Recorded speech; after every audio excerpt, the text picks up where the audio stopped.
الدراسات الإسلامية والتنمية الشخصية السيد أمان يا صحاب، ومدير المشترك والأمين المشترك الدكتور أحمد مجتبى الصديقي، والأستاذ في القسم اللغة العربية الأستاذ نعمان الأزهري والدكتور مصطفى علاء، والحفل الكريم. السلام عليكم ورحمة الله وبركاته.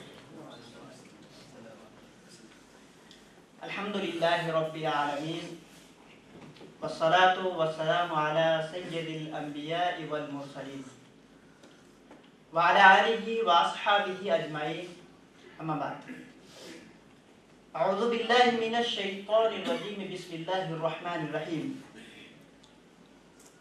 قال الله تبارك وتعالى: لقد بعثنا في كل أمة رسولا أن اعبدوا الله واجتنبوا الطاغوت. صدق الله العظيم، وبلغنا رسوله النبي الأمين المتين الكريم.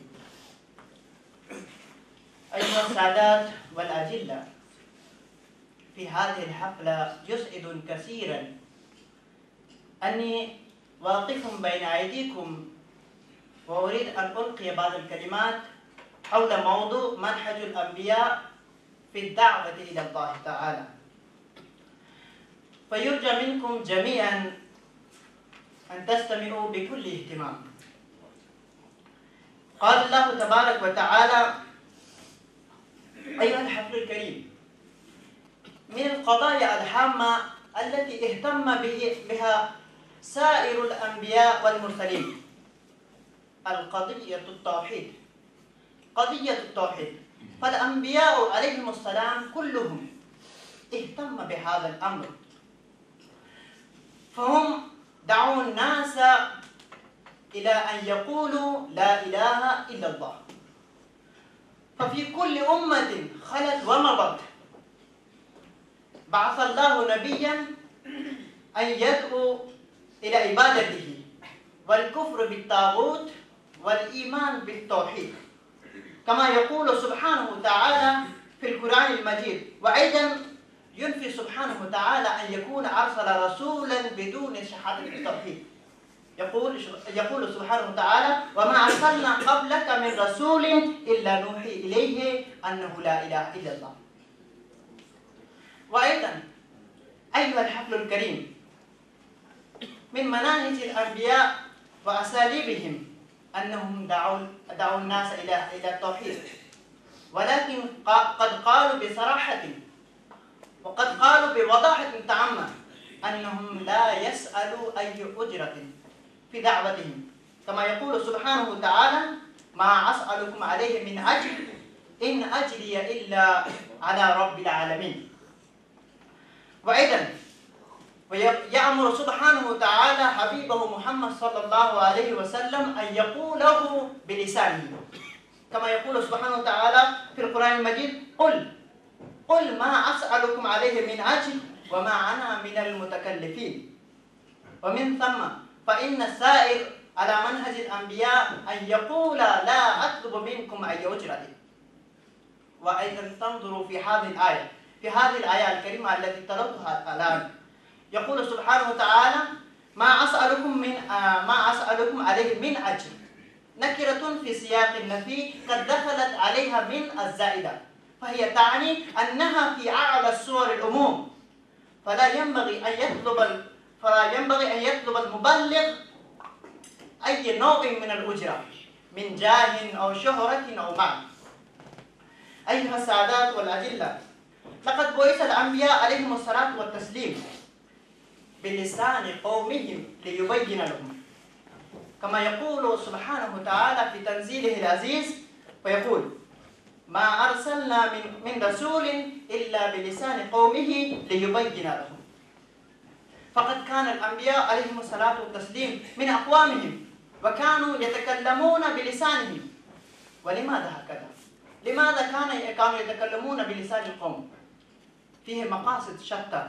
الأول، لأنهم إذا يتكلمون حتى يفقهوا ما يدعو ويتركوا ما يدعوهم عليه، فالسائر لذا من ثم فالخطاب الدعوي الموجه إلى الناس أن يكون في لغة يفهمها القوم، وأن يكون واضحا لا لبس فيه ولا غموض، كما يقول. ولهذا كان الرسول عليه الصلاة والتسليم وهو أفصح العرب وهو أفصح الناس، كان يتكلم بكلام فصل لو عده العاد لأحسنه.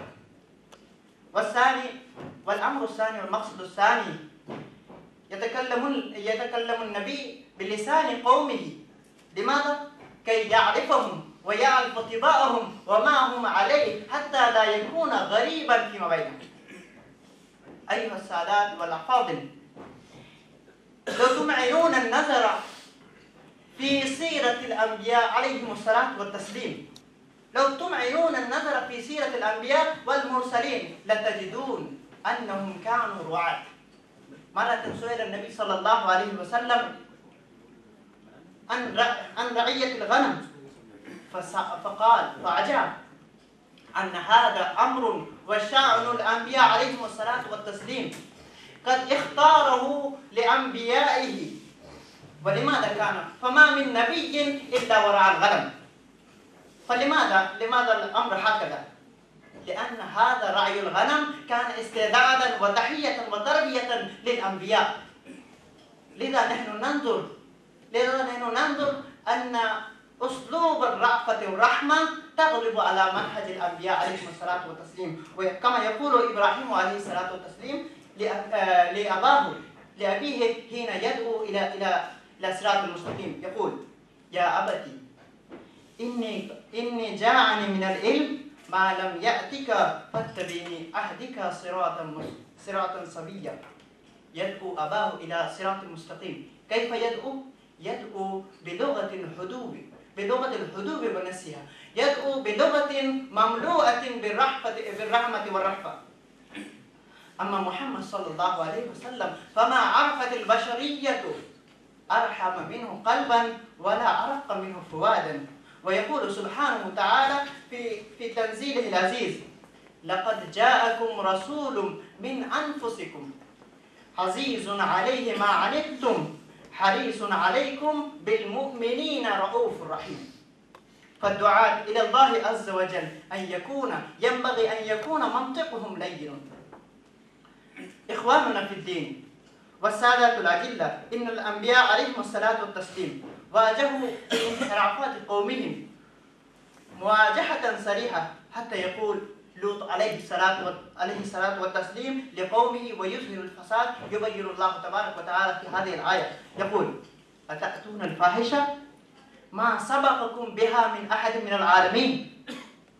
ويقول إبراهيم عليه الصلاة والتسليم: أفتعبدون من دون الله ما لا ينفعكم شيئا ولا يضركم أف لكم ولما تعبدون من دون الله أفلا تعقلون. فها هم أنبياء الله عليهم الصلاة والتسليم دعوا قومهم إلى التوحيد ويعلنون فسادهم ويواجهون بشركهم وضلالهم مواجهة صريحة. وأيضا أيها الأفاضل، كان الأنبياء عليهم الصلاة والتسليم كانوا يعيشون قضايا عصرهم.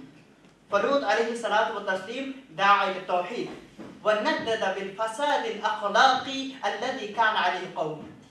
وشعيب عليه الصلاة والتسليم دعا إلى التوحيد وندد قومهم بالفساد الاقتصادي والظلم الذي كان يكتسبه القوم. وفي الختام أيها السادات والزملاء، أننا قد أخذنا على كواهلنا مسؤولية كبيرة، وهي مسؤولية الأنبياء عليهم الصلاة والسلام، وهي مسؤولية الصلحاء والأولياء عليهم الصلاة والسلام، وهي مسؤولية بعث بها الأنبياء عليهم الصلاة والتسليم، وهي مسؤولية نشر الدين الحنيف. فعلينا أن نتسلح بصلاح العلم والأدب، وأن نتحلى بحلل الأخلاق ومكارم الأخلاق، ونبلغ الدين الحنيف بالحكمة والموعظة الحسنة، ونسلك مسلك الأنبياء عليهم الصلاة والتسليم. وشكرا لحسن استماعكم. والسلام عليكم ورحمة الله.